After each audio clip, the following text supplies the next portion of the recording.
Good morning, friends, and welcome to All Time 11. We are going to discuss about the best possible test teams that can be made for the main top 10, top 8 test playing nations. My name is Raghavendra Bhatt.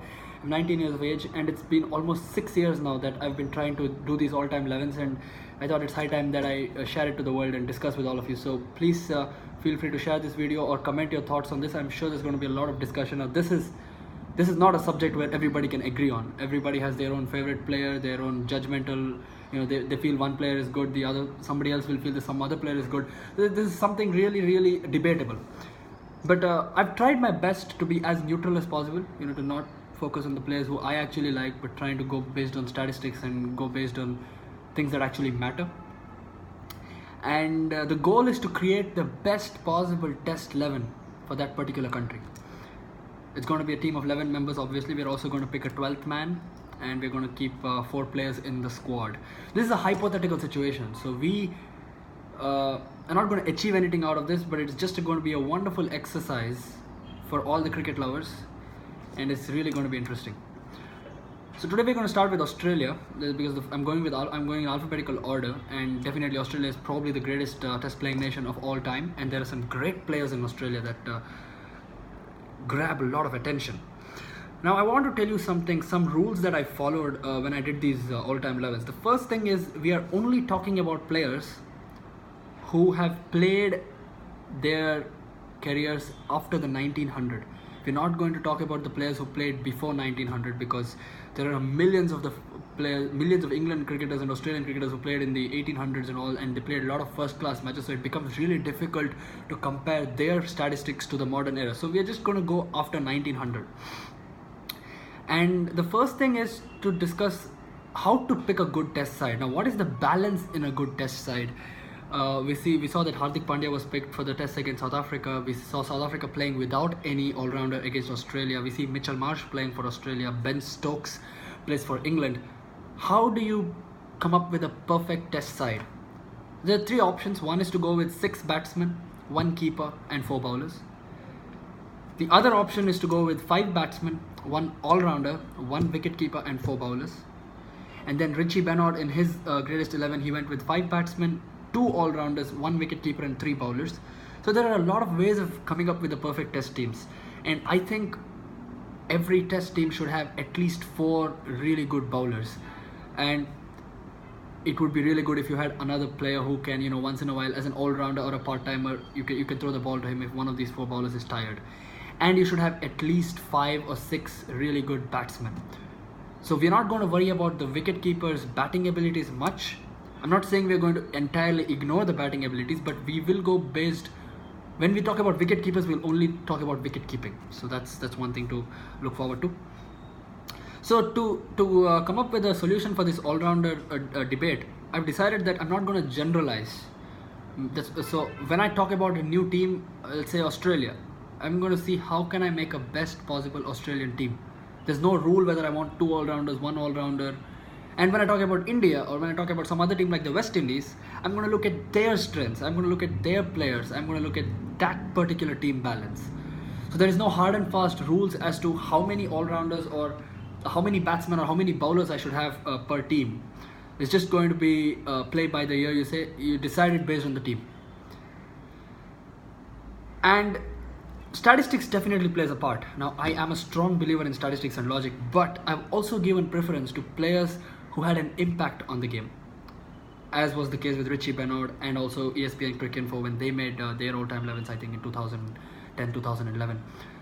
We have to focus on the players who brought about a change in the era of cricket, who changed the way of the game, who brought about a huge fan following, who changed the thinking of the game, who bridged eras. So that has to be given a lot of preference. So that is also taken into consideration. And every team is going to have a captain, a wicket-keeper, and as I said, a 12th man and some reserve players. And we are going to pick the best possible team to play on home conditions. When I pick an Indian 11, I will definitely have 2 spinners in it, because I am assuming that the match is going to be played in India. When I pick an Australian 11, or an England 11, I'll worry more about the pace attack. But then the reserves are there in the side, so if these 2 teams at some point of hypothetical situation play a game somewhere in a neutral venue or in some spin friendly conditions or in pace friendly conditions, you can always put in the players from the reserve and change the team. But the 11 is going to be the home side 11. Okay, so let's begin with Australia. Now these are all really questionable selection choices. You can have your picks and I'll have my picks. Harsha Bogle is going to have his picks. Richie Benoit will have his picks. Ian Chappell is going to have his picks.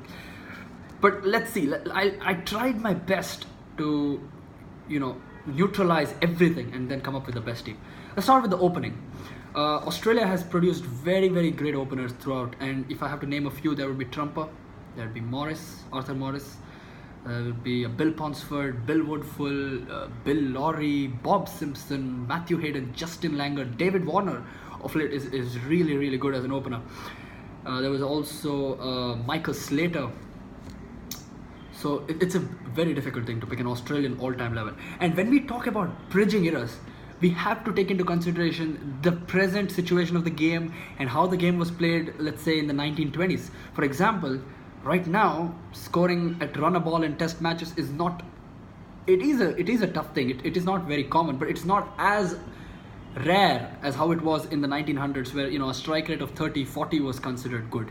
So we have to take all those things into consideration, and also the rules, the pitch, the protective equipment like the helmets, the LBW rules, the field restrictions. There are no field restrictions in test cricket, but there are rules that you cannot set a heavily packed leg side field and bowl at the stump. So those things are there, and the boundaries, the bat sizes, the bowling attack. So everything has to be considered. Averaging 50 against a great bowling attack versus averaging 70 against a mediocre bowling attack is almost the same. So, well, let's see. Let me sieve out some openers who I feel would not make it. I don't think Justin Langer would make it. He's a great opener, definitely a great opener, but I just feel he's not the greatest. I don't think Michael Slater would make it. Other than that, I think every single person has a chance. So now let's narrow it down. Let's say Victor Trumper, Matthew Hayden, Arthur Morris, Bob Simpson, Bill Lawry, Bill Ponsford, Bill Woodfull. We've got 7 openers. And there's also Mark Taylor, but I don't think he'll make the cut. And even David Warne. I think it's a little too early to call David Warne an Australian legend. Though he's a great player, but I don't think he'll make the all-time 11 as of now. What about Trumper? Richie Benoit said that there are only 2 great legends in the history of Australian cricket. One is Don Bradman, one is Victor Trumper. An absolutely out-of-the-world kind of a batsman in the early 1900s. Played on uncovered pitches, played on crazy tracks with stones in them. He was an attacking player, scored 100 in a session, I think. Averaged only 38. But for the sheer influence that he had on Australian cricket and the Australian public in the early 1900s, Trumper is my first pick. I know a test average of 38 does not quite justify selection, but if he had an average of 38 in that era against a great bowling attack which had, I think, Sydney Barnes from England, and on those kind of pitches, and in those days you have a look at the bats that were used, they're basically wooden sticks, and I cannot imagine how he was such a free-flowing player. He had a wonderful front foot shot over cover, so he was a magnificent player. And I think for the class and for the entertainment value and for his courage and for his aggressive nature, Victor Trumper has to be the first pick. So let's write down Victor Trumper as our opener. Now, it's really tempting to go with a right-left combination of opening, but I have not taken that into consideration. I don't want to lose out a very good right-handed opener just because the left-handed opener brings about a balance, because I think every all-time 11 is going to have such a good bowling attack that even if it's a right-left combination or a right-right combination or a left-left combination, that should not make much of a difference. So let's forget the left-hander part. So who does that leave us with? Matthew Hayden, Arthur Morris, Bill Ponsford, Bill Woodfull. I think Bill Lawry and Bob Simpson, though they were fine players, let's save them out as of now. Wonderful players of the medieval age in the 1960s. Bill Lawry, wonderful commentator as well. Bob Simpson, two very great players, both of these, but I think they cannot quite match the class of Hayden, Morris, Ponsford and Woodfull. How do you separate these four? Bill Woodfull and Bill Ponsford were incredible openers. Bill Ponsford scored 450 something in a first class game. Was a very famous partnership with Don Bradman. Bill Woodfull the same. Both averaged really good. Arthur Morris, he was in Don Bradman's all-time 11 as the opener. A left-hander, wonderful player, part of the 1940s invincible Australian side. Matthew Hayden. What do you say about Matthew Hayden? He's the only Australian opener who averages above 50. He's part of the modern era, yes, but still that's not easy. Being an opener, being an aggressive opener, I think Hayden had a strike rate of about 60, 70 in test. He was very harsh on the minnows. I think he scored 380 something against Zimbabwe, but he was a fine player. He brought about that threat to the opposition. And between Hayden and Morris, there's very, very little that separates the two. Morris played on far more difficult conditions against probably really good fast bowlers, part of Bradman's invincible team, but just imagine having Trumper and Hayden open the batting. You've really got an aggressive, scary opening combination. So just for that ability to take the game away from the opposition in half an hour or so, I just go with Matthew Hayden slightly above Arthur Morris. So Matthew Hayden is the second name in this team now. So we've got Victor Trumper and Matthew Hayden opening the batting. Arthur Morris very, very narrowly misses out. In fact, for the majority period in the last few years when I was making these teams, I had Trumper and Morris as my openers. But recently I just felt that Matthew Hayden has to be there. ESPN Cricinfo went with Trumper and Morris as their openers. I'm going with Trumper and Hayden. Now comes the easiest pick for any team, for any all-time 11, any country, any position. The number 3 player for Australia at 1 down. Well, just write it down without a shadow of doubt, Sir Don Bradman, and he's also going to be the captain of my team. For the formality's sake, I just would like to say a little bit about Don Bradman. I know nobody will even question why he's part of this team. Average of almost 100. Away record of almost, it's above 100 in fact. Averaged above 80 against every team that he played against. Played on uncovered pitches, played without a helmet, faced body line. Unbelievable. Played after the war, before the war.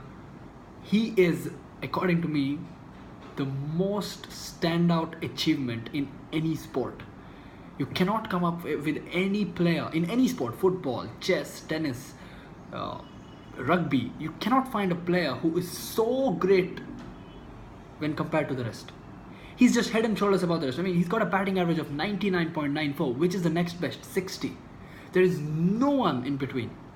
And he's such an unbelievable player. So he's equal to 2 batsmen for this team. And he plays at number 3, provides fantastic balance to that top order, and he's going to be the captain. He was a very, very shrewd captain. He was a very good selector as well. So I think he's going to command respect from over all the players in this team. So Bradman makes it. Now we've got 2 more players to pick in the middle order. I felt Australia would do with 5 batsmen. There's Don Bradman, so I didn't want to pick 6 specialist batsmen. I thought I'll go with 5 batsmen and then I'll go with an all-rounder. I have to admit, this was the hardest pick of all. The middle order for Australia. You might have felt that the openers were tough, but it was basically just a competition between Hayden and Morris, and that's tough, but look at the middle order. For number 4 and number 5, we've got Ricky Ponting, a modern legend, out and out modern legend, Steve Waugh, Alan Border, Greg Chappell, and Neil Harvey. Neil Harvey, again part of that Invincibles team of Don Bradman of the 1947. Wonderful left-hand batsman, really graceful left-hander. Alan Border, just brought Australia out of their horrible period, took them to a World Cup victory in 1987, averaged 50 in test, held the record for the most number of runs at some point of time until I think Brian Lara broke that record. Greg Chappell, craftsman, magnificent player, played beautifully on the leg side, off the back foot, unbelievable talent, average of 53 or something, so he's a great player. Ponting. What do you say about Ricky Ponting? That swagger, that attitude, sheer class, that captaincy, wonderful innings, such a graceful player. The pull shot of Ricky Ponting, probably as famous as Sachin Tendulkar's straight drive. Steve Waugh. What do you say about Steve Waugh? 1999 World Cup victory was a literal, he was a steel giant at the crease. He could even bowl well. It is really nothing. I would be happy with any of these two. In fact, I've had phases throughout my last few years where I've had some or the other of these two at some point of time. I once had Chappell and Harvey, I had Ponting and Chappell, I had Border and Ponting, I had Ponting and Waugh. So anything is possible. What do you do? Well, I think Greg Chappell would be my first pick. I would put him at number 4 because he played in an era where there were so many great bowlers. Be it the West Indian Giants, be it the Indian spinners, be it the England fast bowlers. New Zealand had some good bowlers. Pakistan had good bowlers. So Greg Chappell played in that golden age of cricket, the 1970s, and he was a really dominant batsman. Very skillful. Scored a century, I think, in his first game as well as his last game. So a magnificent player, Greg Chappell.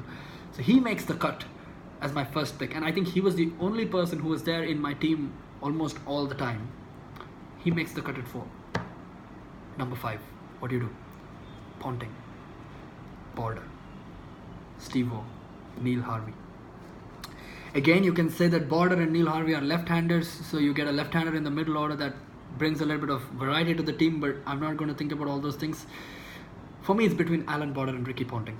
Steve Waugh and Neil Harvey are absolute legends. I have no problem having them in the team, but if you have to nail me down and then pick, it would be between Alan Border and Ricky Ponting, and both of them are absolute stalwarts in Australian cricket. They are the reason Australia has so much respect in cricket. It was Bradman, and then it was Border, and then it's Ponting. You cannot separate the two. Just because he had a slightly weaker team to work with, going with Alan Border at number 5. Ricky Ponting, probably my most favourite Australian batsman. It's going to be almost impossible to leave him out. Can't say much about Alan Border, can you? Magnificent player. Australia was really not the great team that we know it is now, and he was responsible for making it a real world power. So Alan Border at number 5. So far we've got Victor Trumper, Matthew Hayden, Don Bradman, Greg Chappell and Alan Border, which I think is a fantastic top 5. In the future, let's say in the next 5 years, Steve Smith, if he plays, I know it sounds like I don't know why, I mean, he's got a batting average of 63, he's been number 1 for quite some time now, but it just doesn't look right comparing him with players like Ponting, Border, Chappell. It's just not got that class as of now. It's like comparing Joe Root with somebody like a Kevin Peterson. So you can never do that because the modern age has had so many good players and the batting conditions have become easier. So it just becomes so difficult to compare them with the legends of yesteryear. What about my number 6? Now this is again not a very difficult thing to pick. I've gone with Keith Miller, who is undoubtedly the greatest all-rounder Australia ever had, and I think the only competition he had would be from somebody like a Jack Gregory, or maybe Richie Bennard, or Monty Noble, or maybe Warwick Armstrong, any of these. But Keith Miller was a sensational player. He was a literal out and out. You can have him as your opening fast bowler, really quick, average about 22 I think in test with the ball. A very good lower order batsman, could bat at 5 if you wanted, even at 4. And in this team he's batting at 6, so that's a very strong batting lineup. And Keith Miller almost 35-36 with the bat, so he brings that perfect balance to the side. Because at number 6 I have a very capable batsman, and I have a really capable fast bowler, a really genuine quick bowler at number 6. So that is my top 6, and I think it is probably one of the greatest top 6s in all these all-time 11s. It's really difficult to come up with a better top 6 than this. So Keith Miller goes at 6. Now, what about the wicket-keeper? Number 7, Australia has had so many great wicket-keepers.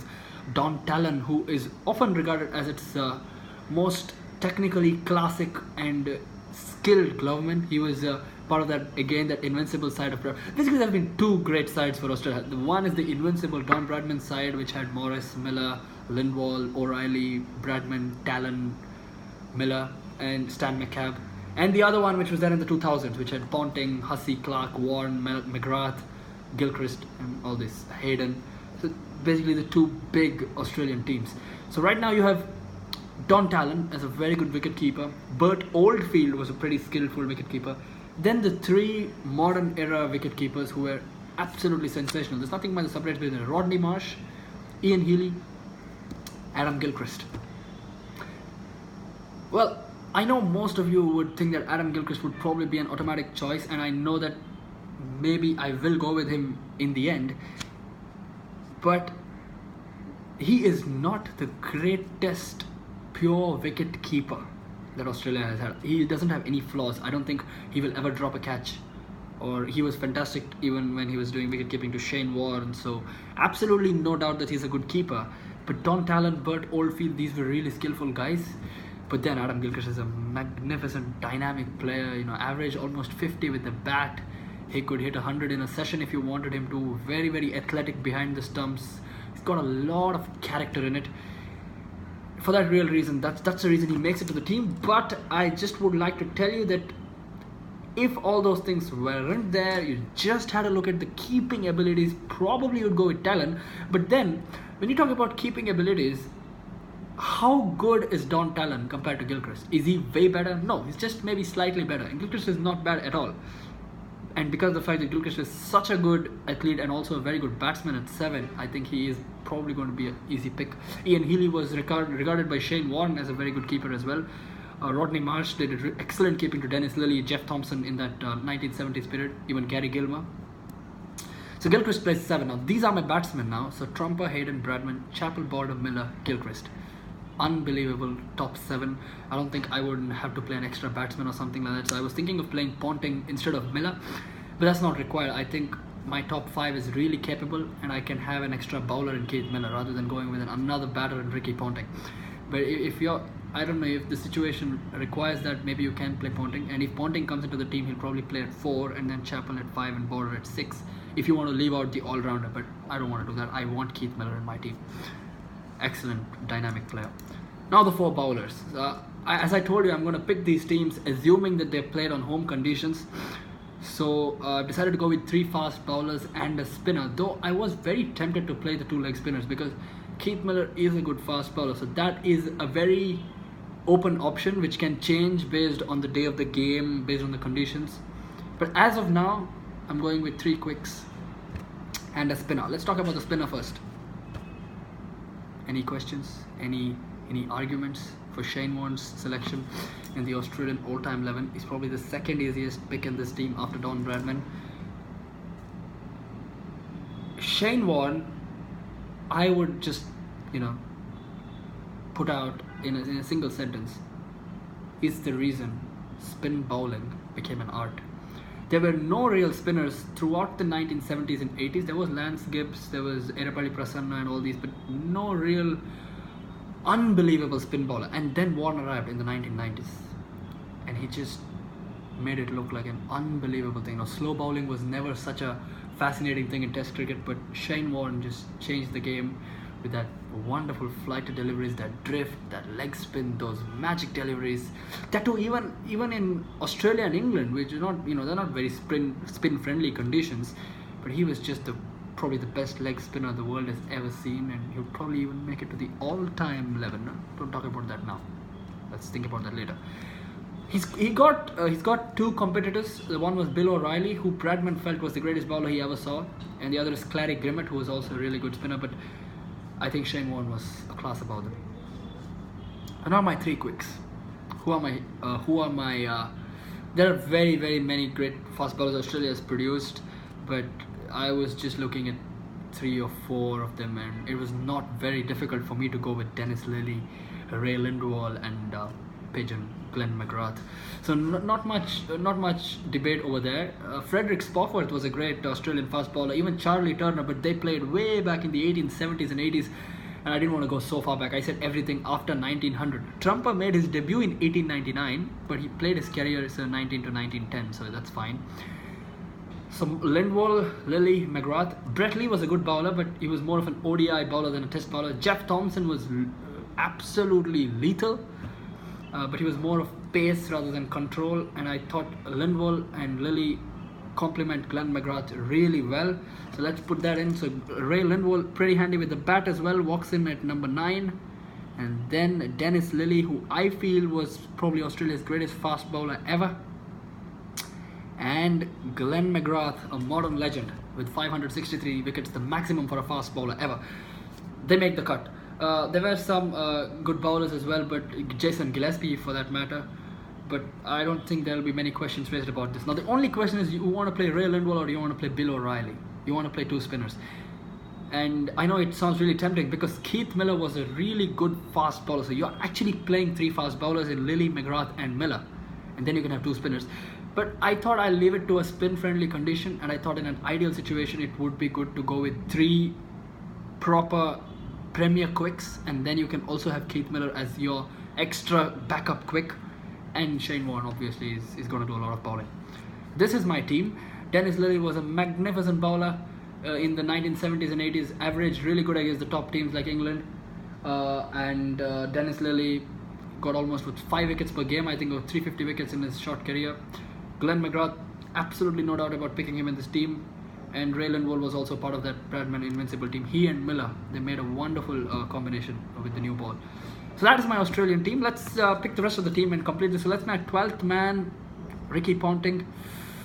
The hardest thing was to leave Ponting out of this team. That Ricky Ponting would bring so much character into this team. It's really difficult to leave Punter out. He's going to be my 12th man. I think he's going to be very good with the drinks as well. And now we've got 4 substitutes. One is Bill O'Reilly. In case of that, we have a spinning wicket.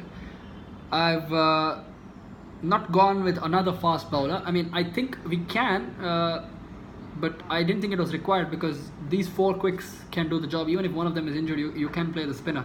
That's fine. Arthur Morris is my backup opener. And I've also got Steve Waugh in there as my another middle order batsman. I felt he had to be in this team as well. He was a wonderful player. And then I thought of Jack Gregory, who was a great all-rounder, but I didn't want an all-rounder again in my substitutes. So I went with Don Tallon because I wanted to have one backup keeper just in case. And he's a very, very good wicket keeper. He's not a very good batsman, but he's a very good keeper. Let's say we can pick 5 more subs. Let's say we have a team of 17 members. I don't think that's going to be wrong. So let's pick Jack Gregory as well. It just completes the team. So we have this 17-member squad. Very difficult to leave out some great names, and I think we can have another team of Australian cricketers who did not make this squad, and it's still going to be a great team altogether. So this is where it stands. We finished our first all-time 11. Let me know in the comment section if you have any changes that you want to suggest. Bradman is going to be my captain. Gilchrist is going to be my wicket-keeper, and rest of the side, you know that very well.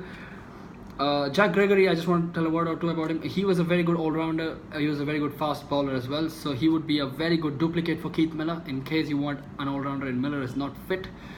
So I don't have much doubt about my team. I'm very happy with this team. And I think this is probably the strongest of all the all-time 11s. So let me show you the team in batting order. I don't know if this is visible. You see that? So Trumper, Morris, Bradman, Chappell, Border, Miller, Gilchrist, Warne, Lindwall, Lillee and McGrath. Ponting is the 12th man, and then the substitutes. Okay. Thank you so much, and please do comment and let me know what you think about this, and see you soon. I'm going to tell you about the rest of the teams as well. Cheers. Take care.